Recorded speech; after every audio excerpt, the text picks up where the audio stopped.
Hello, this is Chris Ye, the co-author of Blitzscaling, and I am once again joined by my co-author, Reid Hoffman.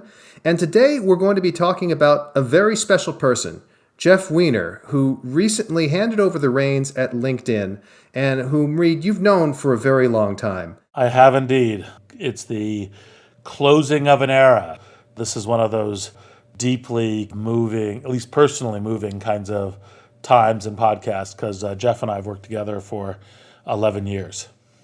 So that is quite a stretch, and it was 11 incredibly successful years because during that time, LinkedIn went from, well, it was a successful startup into a company that is one of the pillars of the internet. And during that time, I think Jeff played a major role.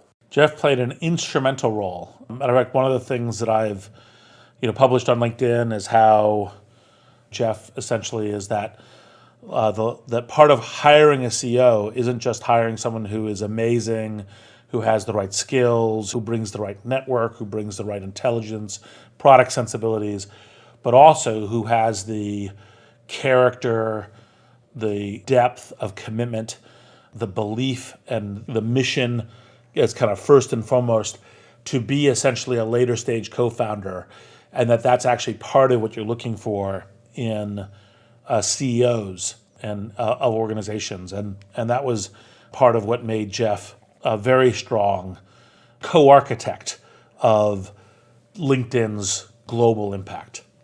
Well, let's turn back the clock to the start of your relationship, because I think it's very important for people to understand just where this relationship came from. So, how did you first meet Jeff, and what were your first impressions when you met him?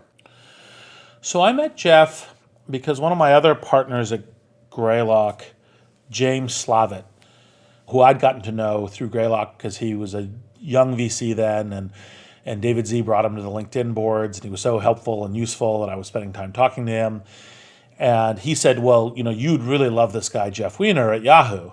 And I was like, yeah, I've kind of heard of him. He's like, no, you've heard of him, but you should really meet him. And I was like, okay.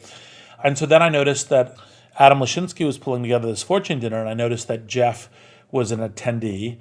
And so in that dinner, Jeff said some smart things about how to think about the tech industry and so forth. And I walked up to him afterwards and I said, hey, James Slavitt has told me I really should get to know you. Let's grab a coffee or something. And he's like, oh yeah, I've heard about you too. Yeah, that'd be great to do. And so we went and grabbed I think it was a lunch. It was either a lunch or essentially a coffee. It was at a lunch place.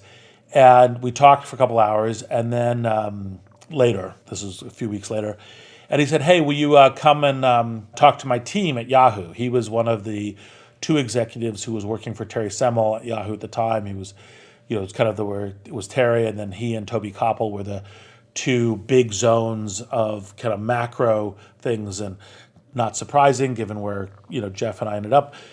Jeff was responsible for the Yahoo network and network properties and so forth, and a lot of the consumer-facing things. And so he said, come by and talk to my exec staff.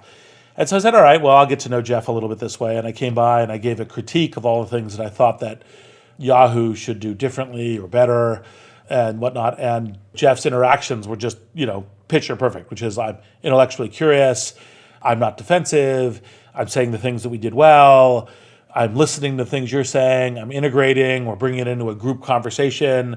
I actually wanted his people to talk and interact more than he did because one of Jeff's many superpowers is he is a leader of a team. He thinks about business with analogies to kind of team sports and how do you bring teams together and how do you lead the teams and how do you have the team act really well, and that his function is being a team leader, not, hey, I'm the hero and everyone follows me. It's like, no, I'm a team lead, but I'm in the team, I'm of the team. And you saw that. And then after that, we started regularly grabbing dinners, usually dinners because we had enough time. And then when he left Yahoo, it was part of the reason he went to both Excel and Greylock as an EIR. And so he joined Greylock as an EIR. And then, of course, I started talking to him since then as well. So a couple of interesting things that came out of that origin story, which was not actually one that we've discussed before. The first is, in classic Reid fashion, this relationship came about because of the network. because you and Jeff had James in common. There was somebody to really be the transitive property of trust there. And so you're already predisposed to liking and engaging with each other. The second is the characteristic of Jeff that really drew you in, which is that he was what we've called an infinite learner, somebody who is not defensive, somebody who is open to criticism. The fact is, in that very first interaction where you laid out what you thought they'd done wrong and what they could do better, his response wasn't, well, that's a bunch of hoo-ha. His response was, wow, let me think about how I can use this to get better. And then, of course, the final thing is just the nature of the reference checking. I think we've said before many times, the references are the most important. And so getting to know Jeff and his team and seeing how he interacted with people was probably a crucial way in which you divined Jeff's character and what kind of leader he was. And just the last point, knowing that James had worked for him at Yahoo and said that Jeff was one of the best executives he'd ever seen, was like super impressed working for him, would work for him again.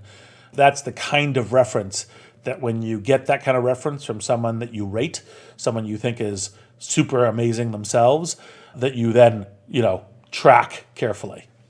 So as you referenced, you soon developed a very different relationship with Jeff as you brought him on board as LinkedIn CEO. But I've heard from you before that was a relatively long courtship. What was that process like? It wasn't like you just said one day, hey, Jeff, can you be CEO?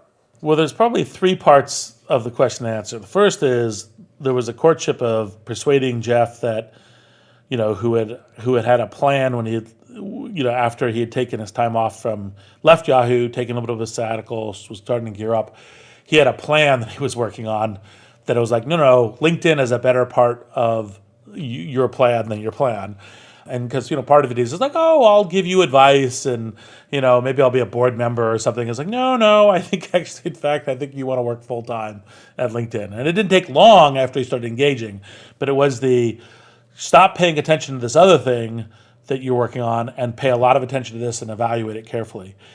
The second part of it, and these are things that I give advice to all entrepreneurs on, is that part of hiring key roles, and it could be like a key engineer, a key product person, an executive, and then, of course, most of all, a CEO, is to really invest the time.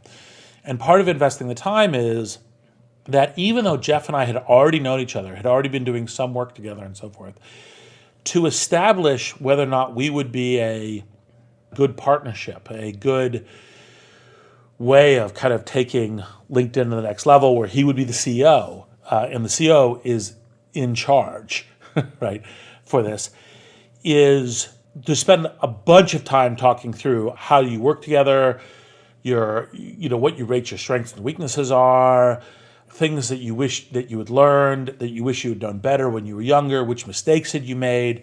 So we had a wide-ranging set of conversations. So when I later went back and added up, I think it was about 30 hours of conversations where some of them were walks and all the rest. And some of them were like deliberately difficult conversations, which is like, well, let's say, what were some of the things that you really screwed up at gig X and gig Y? And we did both directions because it was a partnership. And so that was really key. And then, of course, even though I'd had some good experience with Jeff, you went around and you dug in to a set of other references as well. And I called other folks just to make sure, because you could be blind to your own perspective. You could not realize how someone affects other people. The way they interact with you could be different than the way they interact with other people. Could be you haven't seen them in the right stress circumstances or other kinds of things yet. So there's a variety of questions you get to in references. Even when you go, oh my God, I just spent a great 30 hours with this person, and it's given me a lot of confidence. I think we could be great partners. I think we could really work on this. I think he'd be the right king of this project to be the person leading it into future and into massive scale. But even with all that, you still want to do that. And so all of that was part of it. And sometimes you don't have the luxury of everything. The benefit of Jeff being an EIR and everything else, so we could spend the time and do that. Sometimes when you're recruiting someone from a different job or something else, you have to be more selective, and it can't quite work at that. But that is the aspirational goal. And so that's what we did. And even then, when we brought Jeff on, Jeff was still a little uncertain. And so we started with look, why don't you just come on as an interim president, helping me as CEO, but we'll run it like you're the CEO, so that we can both see. You can see, that was the top thing, and I could see that this is a good thing. And I, of course, had to work it through the exec staff, because normally when you bring that kind of folk in, everyone says, well, that's fine, but why don't I keep reporting to you? Right? You're like, no. This is actually, in fact, we think that like Jeff should be the CEO. And this gives us a way to, because Jeff's comfortable with this gives us a way to see if it would work. And within a month, it was like, yep, this is clear, right? Let's build this out. And obviously, the history has already shown, but Jeff is literally, one of the spectacular tech CEOs. And we'll probably go more into that throughout the rest of it. But it was like the era of taking LinkedIn from 400 employees and, kind of hey, the business is working and we're kind of profitable and we got a bunch of good ideas, to we are a global, like offices in many cities, whatever the number of 12,000 was the last time I paid attention to the number of employees, this huge organization that was completely rebuilt and retooled for the way that it operated. And Jeff was the architect and the grower of all of that. And his CEO tenure was one of those, fairy tale, entrepreneurship, scaling business success stories. And a huge benefit to you personally as well, because I know one of the reasons you brought Jeff in is you've described before how Jeff is brilliant at things like running staff meetings and doing these things that a CEO does that, while you could do, wasn't necessarily the thing you were ideally suited for.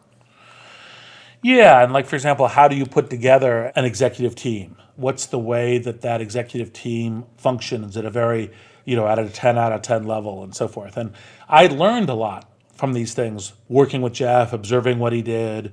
Like, if I were to go do that again, I now know how to do that much better from the learnings and the tutelage from working with Jeff and observing him.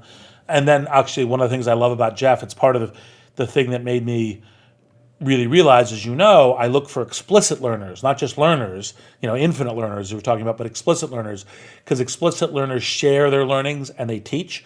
And Jeff is one of those teachers. And so part of the joy of working with Jeff is not just the watching a 10 out of 10 executive do their thing, but also that as you're working with him, he's saying, well, here's why I'm doing it this way. Here's how I think about it this way. This is why I think about it this way. Right. And that then obviously not just improves your game, but also helps you pass along those learnings, be part of a team that's improving their performance. And so those are all the many things amongst Jeff's superpowers. Now, part of what is also great about the example that you gave and sort of the outline of how Jeff came on board is it illustrates two other important things. The first is it wasn't just that you spent a lot of time with Jeff, although you did, is that you also had those difficult conversations. You were deeply honest. You were deeply open. It requires being vulnerable and it requires trust. And if you couldn't do that, how could you possibly trust the other person? And how could you be good partners? Jeff has a very good phrase, you build trust through consistency over time. And I completely agree with this. Other elements, obviously, to building trust are you could navigate conflict. So you get into conflict with someone, you get into kind of tough, difficult area, you're vulnerable, as you're saying, and then you say, oh, we can handle this well together. Okay, great. Now I know that if we run into it, we can raise it easily, we can navigate it. I have confidence that we can use any crises we run into to become better partners, to become better learners, to become more trusting of each other. And that was all part of the initial set in terms of going into it. The other thing that comes through is the fact that you brought Jeff in as the interim president. And this echoes something that we wrote about in Blitzscaling that we actually took from our other friend, John Lilly, over at Mozilla, which is that when you're bringing in an executive from the outside to a tight-knit team at a startup, oftentimes it's better, not just for them, but for the organization as well, to bring them in at a certain level and allow everyone to say, oh, of course Jeff should be CEO, instead of ramming it down people's throats. By the way, broadly, that's the right thing to do, as per John Lilly and other things. In this one, actually, in fact, the organization was roughly, he's the CEO. Right? So the interim part was a combination of Jeff's desire to have flexibility, because part of it was a unique thing of persuading Jeff that, because he, super smart, had some interesting plans, that he should give up those other plans for this, right? And then the second part is, whenever you do these things, you should do them in partnership and mutual. So it was like, well, look, if you want to do the kind of try before you buy, why don't we make it mutual? Why don't we see if it kind of works on both sides? And so it was more of a way that if it wasn't working, it was a graceful way for either party to say, hey, this isn't the right thing. Of course, both Jeff and I thought that the likelihood of that was, like very small. But, that allows it easier kind of doing it. And then I think Jeff, by February, was like, oh yeah, I could see how this mission, the company's mission, LinkedIn mission, is my mission, right? The kind of thing that I want my impact on the world to be, about how I've, ranging from how I've enabled talent to have the best possible opportunities it can, to participation in education in ways that improve everyone, but especially, of course, meritocratic, disadvantaged people who are bright and young and driven and don't have the economic opportunities, all the way to the fact that business can actually be run with compassionate management.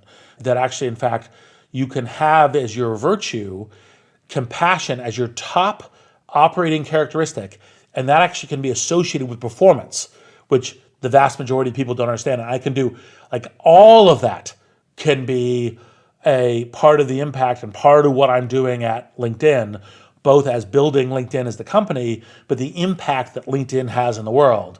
And, as we were talking about that, because we still have, well, not during COVID, but until COVID, we had monthly dinners, right? And we'll have again.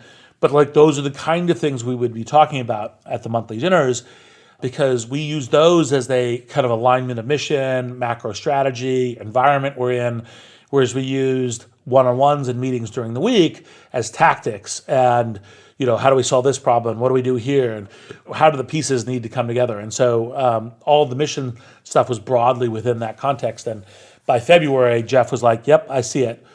And because that's essentially when you say, well, I'm a co-founder, is not only do you have the gravitas to be driving within the company, but you have this mission is my mission. Like, a part of what my life is about is this. And the meaning of it, the impact of it, the direction of it, the thing that where I go, this is the good in the world that comes from my having worked intensely to try to make the world a better place. 110% committed, in other words. Yep. Or 200%, or yes, but yes. Not quite it goes to 11. Now, you've had a long career as an entrepreneur investor in which you've worked with many well-known CEOs. We won't name them all here, but suffice to say, a number of them are known by just a single name. That's how famous they are. So what about Jeff's particular skills and approach to leadership makes him so effective? What causes him to stand out in your mind as such an effective executive? There are a number of world-class CEOs and a number of world-class tech CEOs. Satya Nadella is an obviously amazing CEO. Reid Hastings, there's a stack of these folks who are well known as just amazing CEOs. And I don't mean to cut short the list, but I could take the whole podcast just saying these. And the thing that's interesting is that just like A players, so-called, or anything else, like, how people are superstars are not all the same. Everyone has actually, in fact, a different set of strengths and weaknesses. Everyone has different superpowers, which is one of the analogies that I like. And Jeff's, I think, come a lot from creating a intensely driven culture. Obviously, there's different cultures, so I'm going to go into Jeff's culture, because obviously Reid Hastings is also a intense culture first person, as is Satya. But Jeff kind of says, okay, here is a culture of compassionate management and performance. Here's the way that we take how we learn from each other as kind of fundamental. Here's the way that we make our performance metrics for individuals embedded in team performance metrics. So it's, yes, you do have individual metrics, but they're embedded within, how do I think of myself as part of the team? And so those kinds of like we are team is a very central part of how Jeff operates. The knowledge that the primary thing he's doing is getting, it's kind of like the CEO can kind of say, look, I will help set direction and resolve, but then I am trying to get everyone to row their best and to coordinate the right way. And then my job is to help, kind of facilitate, nudge, enable, command on occasion, that performance and that direction. And so, like, how do you do onboarding, and how do you do professional development within it, and how do you do performance reviews collectively, and how do you have everyone feel like we are part of that team, and how do you set a cultural drumbeat, and how do you use communications for that, which includes, like one of the things that Jeff said that stuck in my mind is, by the time that you're getting bored of yourself saying a message is just the beginnings of when the organization's hearing it, right? So it's like a version of if you're not embarrassed by your first product release, you've released too late. The whole idea was having a kind of emotional tell for where you are, because you, generally speaking, will resist releasing your product because you want it to be the perfect thing you want to show everyone. And this is for consumer internet software primarily. Well, Jeff's is, until you've actually getting dreadfully bored, and you shouldn't project your boredom, dreadfully bored by the thing you're saying, you haven't said it enough to really stick in the organization. So comms is another part of that. And then the other thing that Jeff's a master at, and I've never seen anyone better than him at this, is he constructs a set of dashboards which kind of bubble the whole organization through, where he himself is such a student of those dashboards. Like, one of the things we saw about 6 months in was that he called a product lead on a morning and said, there's something wrong with your product. And I was like, what do you mean? It's like, there's something wrong. The number doesn't ring right. It doesn't cohere with the other numbers. And there's something in this number. And the only reason this number would be different, would be not right and not cohesive with these other numbers, is because there's something wrong with your product. And they went and found that the email notification thing had quit and wasn't sending out email notifications, right? And that had gotten reflected in that specific number. But the point of the dashboards is not micromanagement. The point of the dashboards is he's got a view of the entire scope of the play that's done in a common ground that everyone can see, that he becomes a deep student of and awareness of, such that when he looked at it and said, well, that number looks wrong to me. Why does that number look wrong? And he had gotten up at like 5 a.m. in order to start looking at the numbers. That number looked wrong to me, but then these other numbers don't look wrong. So why would that number be wrong and not these ones? Oh, it's probably here, right? So then he would just call that product lead. And it wasn't, you have a problem, or I want to sit in your staff meeting, or you need to do this specific thing. It's, you need to look into this because clearly there's something that's a little off. And then the product lead called him back and said, yep, we got the email notification process restarted. The old notifications will go out in the right way, and da-da-da-da. And so that dashboard focus is another of Jeff's superpowers, but he blends it in to the team management, the team performance, and the team learning that is so much part of how Jeff leads. And if I hear what you're saying, it sounds like, as opposed to heat vision or X-ray vision or super strength, it sounds like most of Jeff's superpowers are in the area of the team, are in the area of getting more out of other people, which is really what being a CEO is about. Yep, exactly. Now, one of the things you said earlier caught my attention, which is you referred to Jeff as a co-founder of LinkedIn. Now, he joined the company in 2008. Company was over 5 years old at that point. Can you talk about the idea of companies having multiple founding moments and why you think Jeff is a co-founder at LinkedIn? So I think it's one of the things that Jack Dorsey, I think, was the first one who came up with the multiple co-founding moments that I had heard. Maybe there's others.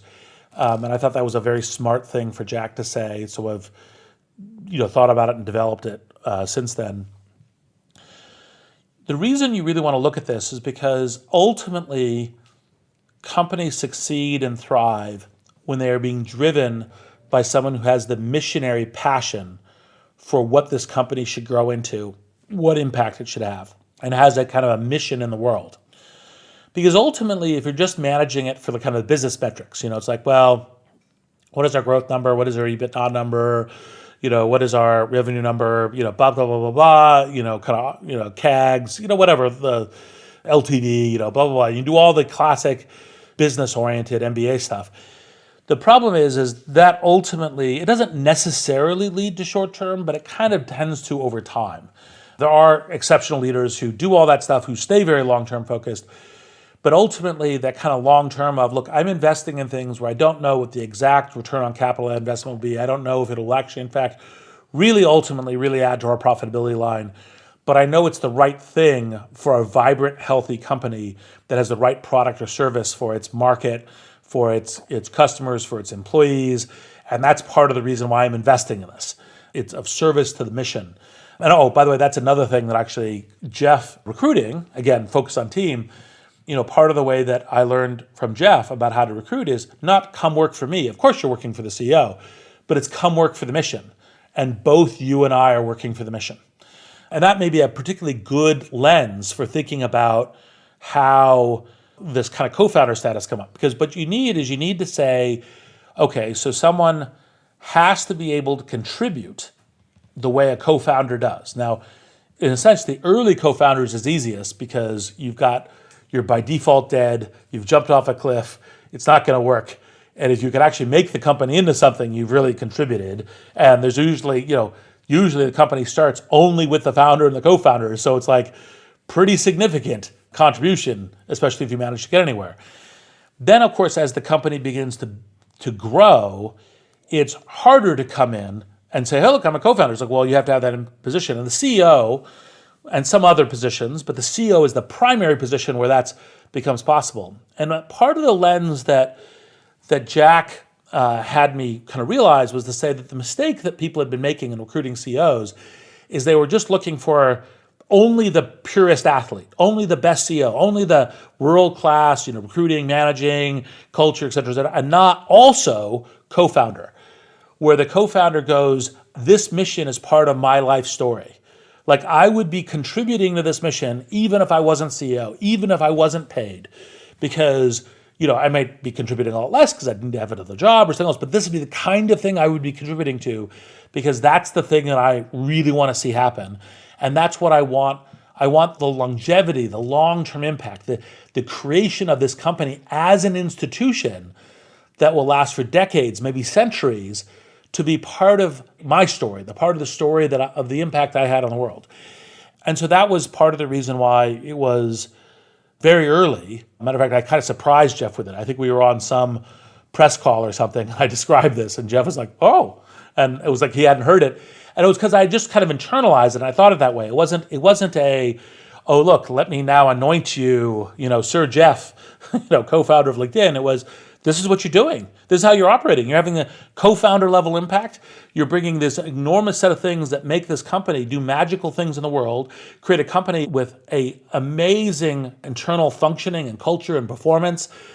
You're a co-founder. It isn't Reid says it. It's just you are, right, as part of it. And then I also then later did a post on this because I thought it was important to get everyone to really focus on, look, you're trying to make these companies do these amazing things, that when you hire a CEO, it isn't just the athlete, it's an athlete plus co-founder. And I think it's so important because when you think about the great companies, they have to reinvent themselves. They don't just keep doing the same thing over and over again. They need that multiple co-founding moment. They need somebody who really believes in that mission, is going to carry it forward. One of the great examples of this, although it does involve somebody who was a founder more than once, is Apple, where immediately before Steve Jobs returned to Apple, Apple was run by Gil Amelio, formerly of National Semiconductor. And Gil had come up with, as an internal watchword for his management team, the acronym DSUV. And he pushed everyone to maximize DSUV, which was distinctly superior user value. So everywhere there were signs about DSUV. And of course, Steve Jobs came back to refound Apple. He threw all that out and he said, we're going to make things that are insanely great. And that's one of those great examples of somebody who is a corporate athlete versus somebody who is truly a visionary and missionary. Yes, exactly. Now, one of the key contributions that Jeff made, in addition to LinkedIn, was to our book, The Alliance. That's the management and leadership book that we wrote with our friend Ben Kaznoka. And what Jeff did is he really helped us come up with the idea of a foundational tour of duty. And can you talk a little bit about how Jeff helped us come up with the idea and also how he served as a great example of it then and also today?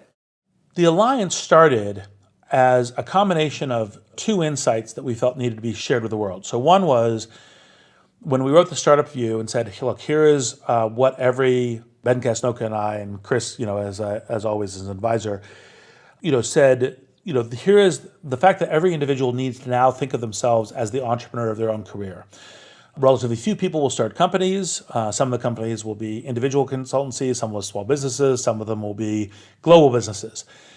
But nevertheless, the attributes of being an entrepreneur are now what you need to have as a career, because the so-called career ladder, career escalator is now being transformed into a jungle gym. And that's the only way that modern careers will happen. And you not only see that in the US, which is a more entrepreneurial country, but also even places like Japan are heading in that direction. So that was one, about like people's individuals. And the second was we'd been seeing that pattern within Silicon Valley because it's extremely common for a person to work at multiple companies here, even multiple of the great transformative companies.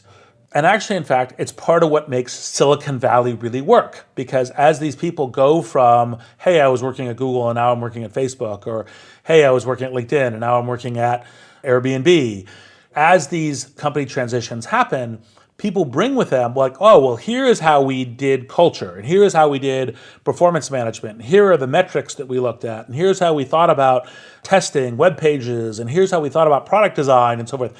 And that combination and recombination makes all of Silicon Valley an intense learning network, which is part of what makes all the companies very strong.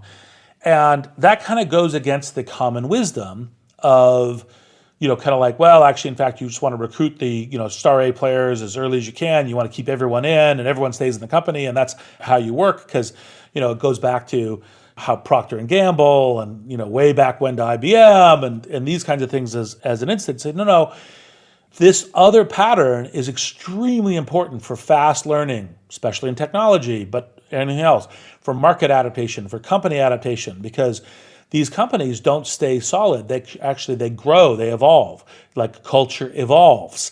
The one set culture. It's like, no. If it's just on a rock, that's a problem. You actually want to be evolving in a pattern that's cohesive to you are your identity, you are who you are, but you're learning and being better and improving. And so that's what we decided to do. We originally kind of wrote, as you know, Chris, we wrote an article for HBR. We sent it over to HBR, and HBR said, well, we really like the book. And we went, oh, okay, well, I think we could write a book because we can just look around to how we operate. And so we sketched some stuff. And as always, of course, since Jeff is a superstar here, shared it with Jeff. And Jeff looked at it and said, look, I get all your arguments. I think all your arguments are right. I think those are good, foundational, important things to have as everyone's skill set. But you're really neglecting the actual importance that there's still, like, even though it used to be the whole company, it's still actually really important that there's a core. It can be, not always 100%. It's always important you have a core. The core can be very small. The core can be larger. Like different companies, different cultures, et cetera, could shift that. But you need to have people who are like, no, actually, in fact, I'm working here for decades.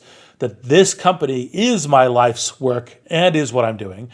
Because there's a bunch of good attributes that come out of it. Not just kind of the culture carrying, but also as teams play together, they make decisions around speed of making decisions, shorthand in communication, ways to kind of make a strategic call and then make a play happen, and do so by the fact that they are well polished in working together. And that because it's been there and they've been referring that team play and they've been team playing together for a long time.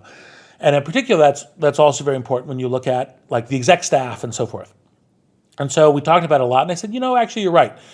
It's important, like we were pointing out, like there's this new transformational tour of duty that no one's talking about, that no one's really managing to, that no one's really acknowledging, that if you Don't do that. You're actually creating a culture of distrust in your company because you're essentially creating a two-directional lie between the employee and the manager.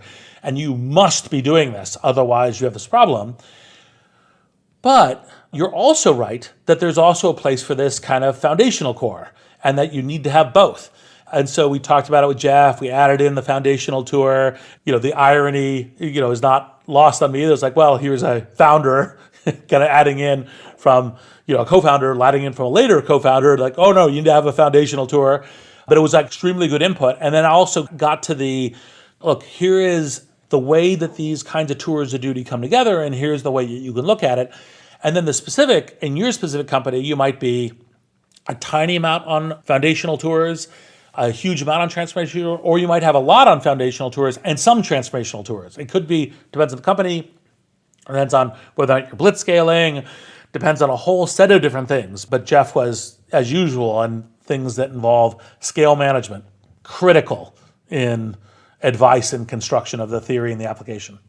And that is absolutely one of the ways we try to improve our books. We try to make sure that not only are we drawing on real life examples, but we're actually talking with the practitioners, the people with the superpowers like Jeff, who can read and say, yeah, well, maybe it should be this way, or yeah, I think you're overlooking that. And that ability to learn, the willingness to seek out that kind of feedback has always been, I think, one of your hallmarks as well.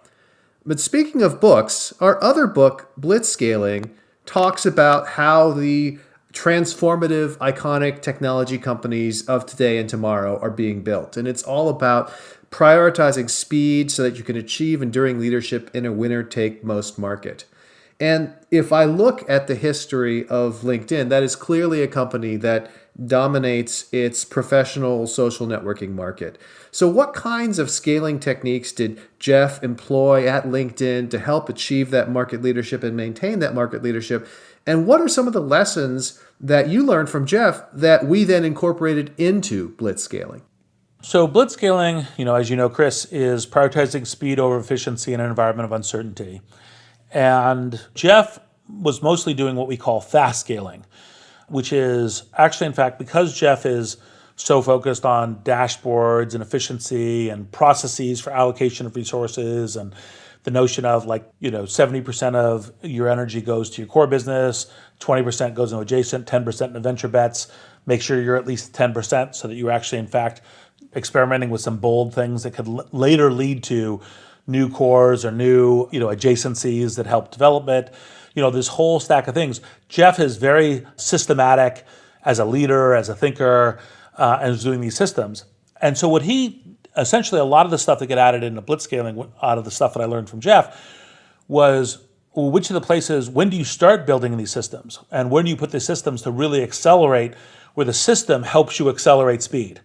Jeff hasn't in LinkedIn tend to do as much blitzscaling because LinkedIn was in a space where you actually, in fact, could be assessing, the ROI and tuning it and tuning efficiency in order to play it out. And so he was doing a variety of the fast scaling techniques, which of course are in the same tool chest, right? It's actually, in fact, not like, oh, and let me go to tool chest number 2. The differences in fast scaling and blitzscaling have a lot to do with, well, how well can you measure it? Are you actually in an environment of uncertainty or not? Do you do things in a way that you go, look, we'll sort out the efficiency later because just the raw speed is what matters. And Jeff was like, well, no, we want to scale as fast as possible. But here's the way we figure out and open up offices. Here's the way that we make the offices sync with the current offices and so forth. And he was focused on the efficiency of a platform across the entire company. And so those kinds of things were tools that were put into blitzscaling, but were learned and done from what Jeff was doing at LinkedIn, which is fast scaling. And there's an incredibly important insight in that, which is when we talk about blitzscaling and we talk about growth in an environment of uncertainty, that environment of uncertainty doesn't have to be the same for every company.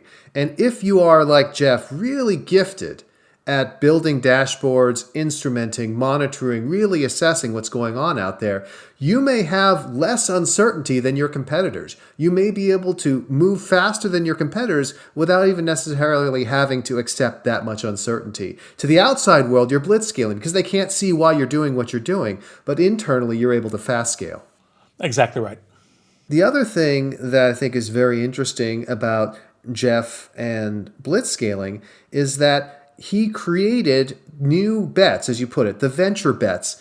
As I think about LinkedIn's product, I think about something that actually occurred during the time we were writing these books, which is LinkedIn's launch as a content platform. That's not something that was built into LinkedIn from the start. It's something that came out during the same time frame as these books. And I can tell you, as a business writer, LinkedIn has become probably the most important platform for sharing business ideas, which is not something that you set out with when you created LinkedIn. No, and we did have a thought of the network as a platform by which, from a combination of network, from engagement, and from other professionals like you, that we might be able to create a lens onto the content that you would need today, this week, this month, this year, and facilitating that. That's still, those ideas are still kicking around. But we hadn't really gotten to, because this is, again, Jeff thinking as leader, could be a platform for leadership. This could be a platform by which people express thought leadership, express leadership within a company, express leadership as a manager or an executive. And Jeff went, hey, actually, in fact, this is actually a super important part of the business world. We should have it. Let's start it as a venture bet, and then let's build it out of a venture bet into something. And that was indeed one of Jeff's many product insights and contributions. And, and Jeff, if obviously we're here, would say, wow, but actually, and, we'll get to Ryan Roslansky, but it was Ryan's, and it was these other people. I was like, yes. The right and the great CEO goes, look, I hired people. They may have come up with the idea. They may have pitched Jeff on it. They certainly ran with it. They certainly owned it. But one of the things about being a CEO is you co-own the glory and you co-own the failures. Again, one of Jeff's many great characteristics as a CEO is, he's more focused on co-owning the failures to be a good leader, but he co-owns both. And I'm reminded of another Jeff that we wrote about in the Alliance, Jeff Bezos, who, while Amazon Web Services was not his idea to start with, it was something that he adopted, that he stood up for in front of the board, and which he was instrumental in making into such a hugely important business today. Exactly. Now, you mentioned it. Jeff is now handing off the torch to Ryan Roslansky. And Ryan is an executive who has worked at LinkedIn for 11 years, but he also worked for Jeff at Yahoo for another 5 years. So that's another great example of one of these long-running relationships. Can you talk about what makes Ryan such a good choice to succeed Jeff, and where you hope he's going to take LinkedIn in the future? Well, I have perfect confidence in Ryan. One of the things that Jeff, has kind of taught me about these kinds of leadership is that Jeff has been working on succession for years, and he works on that with all of his executives. It's not just going, okay, I anoint one. It's how do I improve everybody? How do you have everyone essentially, even if they're not necessarily, their mission isn't to become CEO of LinkedIn or CEO of this company, in this case, LinkedIn, how do I still work with them in order to make this happen? But I tend to think one of the things you think is like what function drives a company. And so you said there's product, there's engineering, there's marketing, there's sales, there's finance, there's operations, et cetera. And to some degree, it's like, well, which thing is the most important strategic driver? Which thing is the most important thing to get right? Which thing is like all of them matter. But like if you said, you put them together and you're saying, okay, which of these things is the one that should set a little bit of the harmony for all of them as the most important? In most consumer software businesses, and LinkedIn included, it's product. And so, Ryan was for, years an amazing product leader under Jeff. Influencer is just one of the many things he was doing before, as kind of as the invention and innovation side. And, part of when I was talking to Ryan about his succeeding Jeff, one of the things that just came up in the first minute that was like, yep, Jeff's right. My agreeing with Jeff is right. Ryan is the right CEO. Was that he said, look, there's no way that I'm going to be, Ryan basically said, there's no way I'm going to be a better Jeff. Jeff's the best Jeff, right? So if I just try to do everything only that Jeff is doing and no differences, right, I will by definition do it worse than Jeff.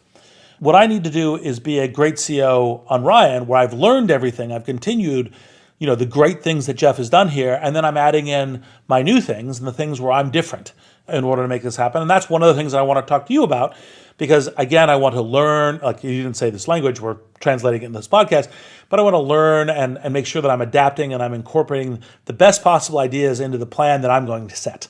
And, what are the things that, I should think about when, and so he threw out some ideas which are part of future strategies. So we're not going to cover them here.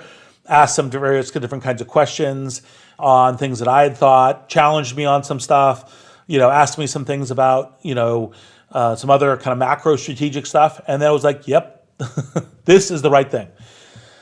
And so that's part of, that kind of product orientation, the infinite learning. And also, and this is one of the things key, because obviously in this podcast, this is in part, in addition to hopefully having specific pieces of information that are useful to the entrepreneurial community, it is also a tribute to the amazing job that Jeff has done at LinkedIn for 11 years, and also with his career and as a leader and as a thinker and as a theorist and as a practitioner of being an executive and a CEO. Now, let's return to Jeff for a second, because, again, I hear the echoes as you describe your interaction with Ryan. It really sounds like those original interactions you had with Jeff so long ago as you were bringing him on board. So it really feels that close alignment.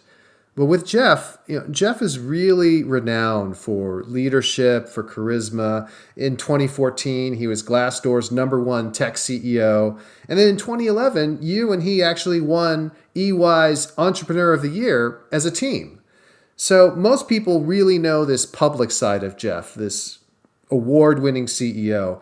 What are some of the behind-the-scenes memories you can share that show off more of the private side of Jeff, the person?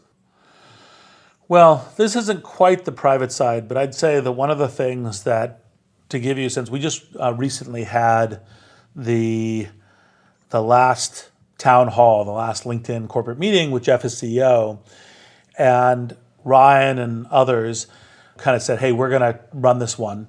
Jeff said, okay, and didn't really realize. I think he knew that there was going to be a tribute coming, but it wasn't like, I don't think realize. I thought he thought it was going to be, hey, here's birthday cake kind of equivalent, versus the entire meeting was orchestrated as a tribute, which I thought was deeply deserved and fitting. And it started with kind of like 10 transformational moments, things that I and Ryan and Steve Sordello and kind of other key executives had learned from Jeff, each of us taking a few minutes to say, what is the thing that we learned? And, I went through the co-founder part, which is part of the thing, and said, oh, I should do this as part of, our podcast with Gray Matter. And I should, that this is valuable content for the world, not just as a tribute to Jeff. And part of like the culture that Jeff had set up is that, business is like, we have this unfortunate thing in American business. Oh, it's just business, it's not personal. Actually, in fact, business is personal, involves people, right? Involves hearts, commitments, desires, sometimes fears. And Jeff is that kind of a leader and trying to be open. And one of the things that they did was that Jeff's favorite karaoke thing is Sweet Caroline. And so they orchestrated across the stay-at-home distributed thing, LinkedIn employees playing music, singing, the whole thing. And Jeff just started crying, right? Because it was oh my God, this is real. And actually, in kind of being there with him, I started tearing up too, because it was like, yes, this is part of the culture that you built, that the company went and said, what's a personal tribute that we could do that shares with you not just here's a rendition of employee count X to Y, revenue growth, A to B, all of which is true and known, but something that's more personal and emotional that means something to you, that we know you well enough that we can do this, and that we are telling you how much we've appreciated you. And the fact they knew him, that was the style of leadership and connection that Jeff drew, and the fact that he was, willing to tear up and to actually, in fact, share with the company, because you could certainly imagine CEOs who go, "Oh, I'm having a problem with that video connection." Click, right? But instead, no, I'm here with you, and this is how much what you have done is moving me, and I'm here as a person and present too. So it isn't really a behind the scenes, maybe behind the scenes from the world, but was a most recent and a fitting part of showing the kind of person that Jeff is and the kind of culture that he built, that he created the foundation for and grew at LinkedIn. Well, that is an incredible behind-the-scenes look. And I can only quote Neil Diamond and say, so good, so good, so good. Exactly. So now that Jeff has handed over the reins, he's still staying on at LinkedIn. He's taking over your role as executive chairman. And he's explicitly said he's going to be focusing on increasing diversity and inclusion, which is a subject near and dear to our hearts. How important is it to have a co-founder and better yet, a leader like Jeff focus on such an important issue? Critical. These kinds of things only really happen from the top. The fact is, with diversity and inclusion, if it's very obvious that there's serious problems, and if you're not part of the solution, you're part of the problem. So whether it's glass ceilings, comp differences for women, for ethnic minorities, it only comes when the absolute leaders show, I'm committed, I'm putting in time and energy, I'm putting in sweat, I'm putting in blood, and I'm holding myself accountable, not just everyone else. And this is the way and that's the only way that changes, stay on track, magnify and improve. So that is great. And a little bit more is, part of when Jeff and Ryan and I were talking about the transition, we said, well, Jeff, co-founder, is like, look, just this is how I feel today and how I felt bringing Jeff's like, I'm not going anywhere. This is super important. Like this is part of my life's mission. I'm going to be here as a co-founder and as a deep ally, right, through my entire kind of work. So Jeff and Ryan and I talked about it. We said, okay, Jeff should take my office, this physical space. He should take this physical space. I should move to another physical space, because the same pattern by which I was working with Jeff should work with Ryan. Now, of course, I will still be there working with both Jeff and Ryan at a different office, probably the same floor, et cetera. Who knows? We'll work that out. But that then has that right kind of, we are on this mission together. And I would fully anticipate in whatever, hopefully many years in the future, we transitioning from Ryan say, well, okay, I'm going to take that office and this will be the new person, right? And we will continue, because we are all in service to this mission. This mission is more important, and that's the thing that we are contributing to, and that we all do this together. And that's part of the reason why, like, LinkedIn, I think, is spectacularly not a individual ego-driven shop, but is actually, in fact, we are all of service to this mission, and that's how we talk to each other. Well, on behalf of Reid Hoffman, this is Chris Ye, and thank you for listening. Thank you for listening.